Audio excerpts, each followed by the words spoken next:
आज की इस वीडियो में हम रिव्यू करेंगे ये जो ऐप है किस तरह वर्क करती है, क्या ये रियल है, क्या ये फेक है। आज की इस वीडियो में कंप्लीट रिव्यू देंगे।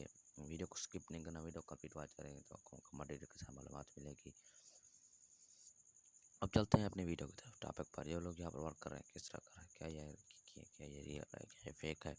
आपने वीडियो को स्किप नहीं करना, वीडियो को कंप्लीट वॉच करेंगे तो आपको कंप्लीट के साथ मालूमात मिलेगी जो लोग यहाँ पर वर्क कर रहे हैं किस तरह कर रहे हैं। ये वीडियो सिर्फ एजुकेशन पर है, ये आपने याद रखना है। अब चलते हैं अपने टॉपिक पर। जो लोग यहाँ पर बातें कर रहे हैं किस तरह कर रहे हैं। बहुत सारे हमारे दोस्त बाबा और भाइयों का ये कहना रहा था कि हमें इसके बारे में रिव्यू करें, हमें बताएं। आपको मैं पहली बात बता दूं कि जो लोग यहाँ पर वर्क करते हैं या काम करते हैं वो उनकी अपनी राय और उनका अपना तरीका है। आप जो भी काम करें आप उसका रिव्यू खुद करें। ये वीडियो सिर्फ एजुकेशन पेपर है, सिर्फ तालीम मकसद के लिए है।